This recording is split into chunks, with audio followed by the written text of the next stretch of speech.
My husband has a strong attachment and obsession to his sister, so-called sister complex. My sister-in-law and her husband have taken to barging into our home, treating it like their own, occupying our space as they please. They rummage through my personal belongings, using and taking them without permission. My husband, for this part, turns a blind eye, and this emboldens them to gradually escalate their behavior. I just cannot tolerate this anymore. From here on, I like to share my struggle until I decided to divorce. My name is Jessica, and I recently turned 28 and received a promotion at work. It may seem early for some, but I feel that my efforts have paid off and I'm pretty satisfied. In my personal life, I'm a newlywed and was enjoying blissful everyday life with my recent married husband, Tom. I was recognized at work and was able to marry the man I love, so my life was somewhat satisfactory. One day, I was assigned to go on a business trip. As it was my first time, I was a little apprehensive, but I was also excited since it was an opportunity brought about by my promotion. After the promotion, I had been given more business trips, often day trips, probably in consideration of my newlywed status. But this time, I was assigned to go on a 3-day business trip. I communicated this to my husband.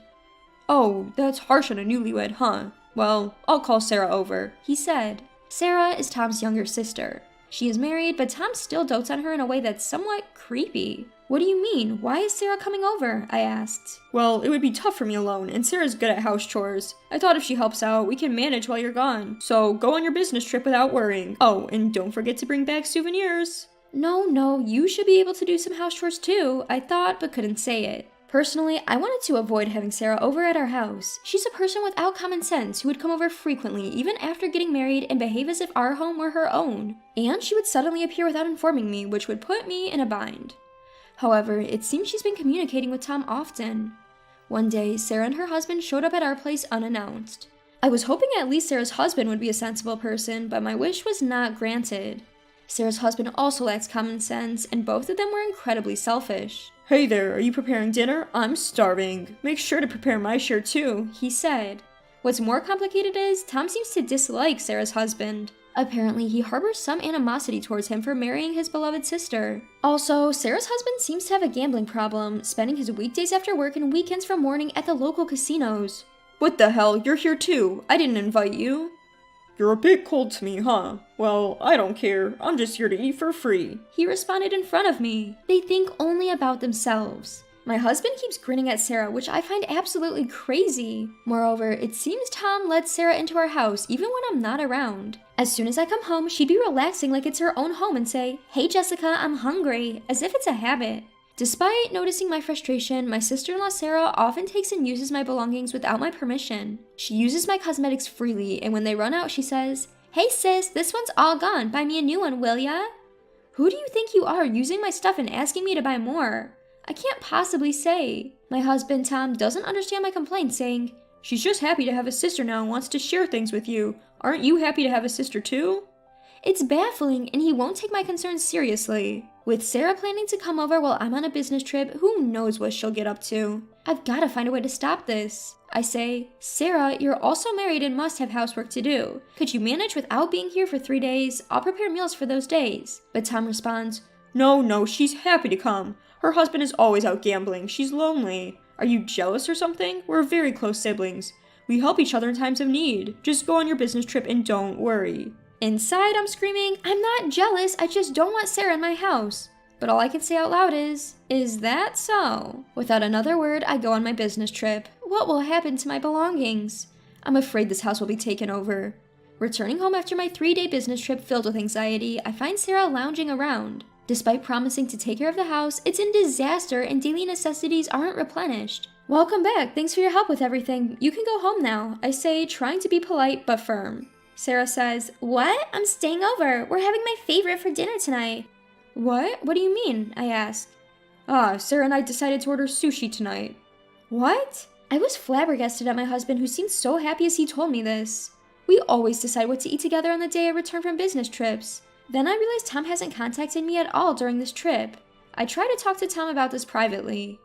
"Hey, I just got back from my business trip and I'm really tired. I want to relax without having to consider anyone else. You understand, right?" But he just brushes me off. "It's fine, right? You two are like sisters." I feel a surge of annoyance at his nonchalant response. Apparently, Sarah had been staying over for the entire 3 days while I was away. Despite this, the house is not cleaned, and I wonder what she was doing all this time. In addition, when I go into my room, as expected, some of my cosmetics and even some accessories have gone missing. The expensive new toner I recently purchased, my absolute favorite, seems to be running out way too quickly considering I've been using it sparingly due to its high cost. Also, I noticed some of my accessories were missing. Angrily, I ask Sarah, "Sarah, did you use my stuff?" To which she casually replies, "Sorry, it was just perfect on me, so I used it, but I'm going to give it back, so don't worry." As sister-in-law responded randomly, I really got angry at her. But seeing that Sarah isn't going to engage, I decide to discuss this with Tom again. Come on, enough already. She's just borrowing, it's fine. You're too narrow-minded. Why can't you trust my sister? Nothing I say seems to make a difference. Exhausted, I couldn't accept this, but I fell asleep anyway. 3 weeks later, I get another business trip offer, and it's for a week this time. When I reported to my husband Tom, he was surprised. A week? That's quite a long time. Well, I'll ask my sister to take care of the house again, so don't worry and go. I actually wanted to talk about that. I don't want you to invite Sarah to our house anymore. Hearing this, Tom got angry. Why not? She's our family. The last time you said you asked Sarah for help with housework, but nothing was tidied up when I got back. Struck by this, Tom averted his eyes without a word. I think you know this too. Sarah always takes my personal items without permission. She says she's borrowing them but never returns them. At this point, Tom seemed to concede. Alright, but I'd be in trouble if there's no one to do the laundry for a week, so I'll just have her come over for one day and send her home without letting her stay. Is that okay?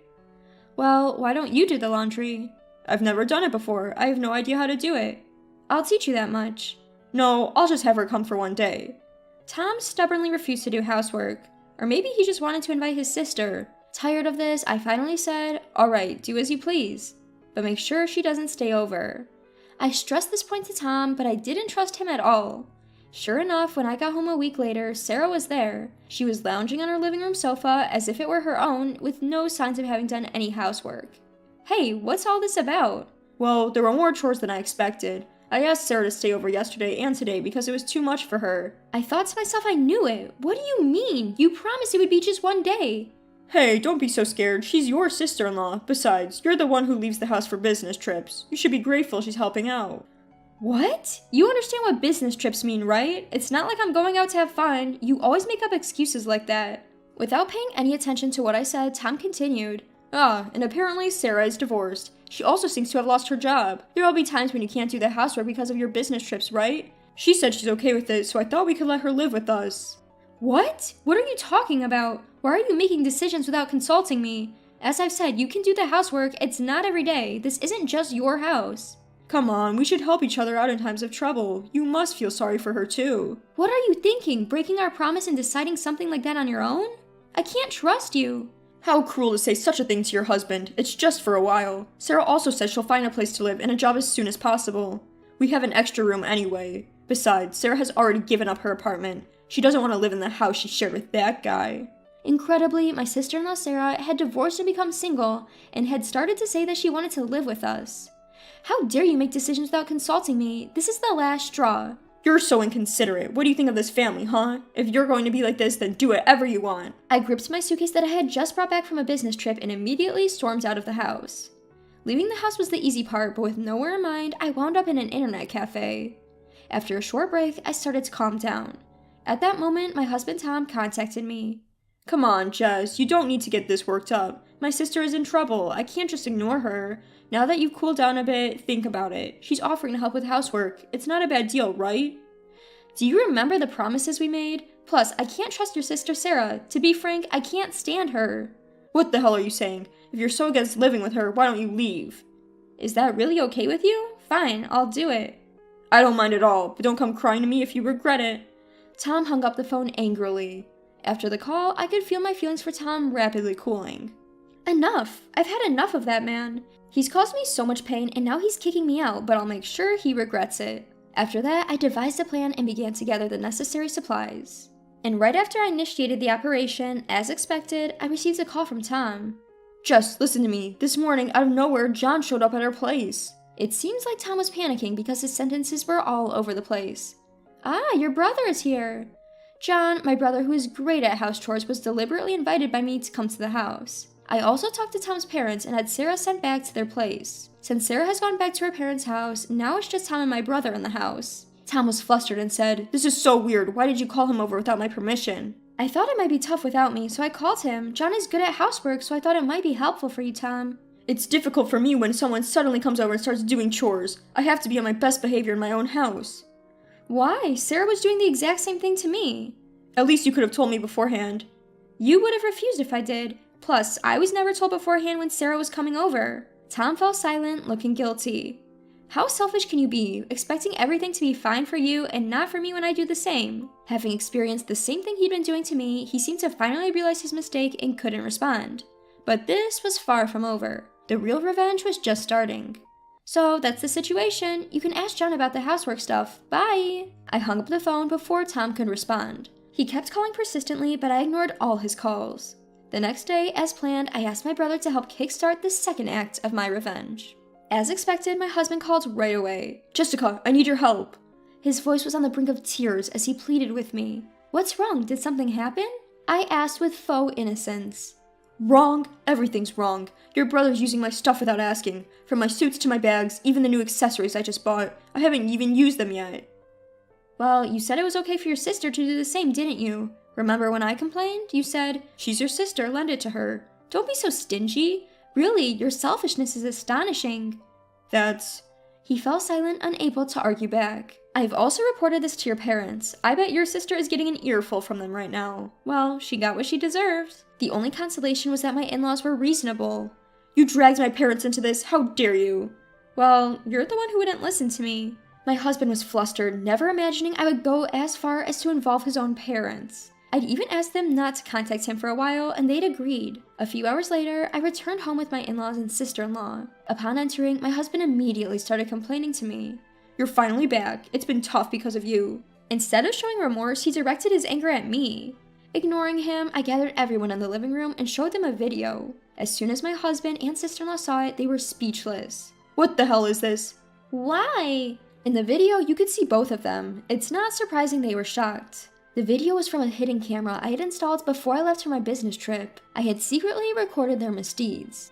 In the video, you could see my sister-in-law rifling through my belongings and taking them without permission. Sorry, but I didn't trust you two, so I recorded this before my business trip. What have you done? Are you doing this always? This is a crime.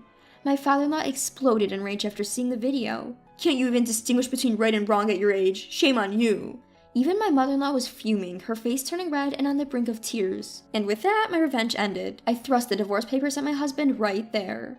Hold on, are you telling me you want a divorce over this? Is this some kind of joke?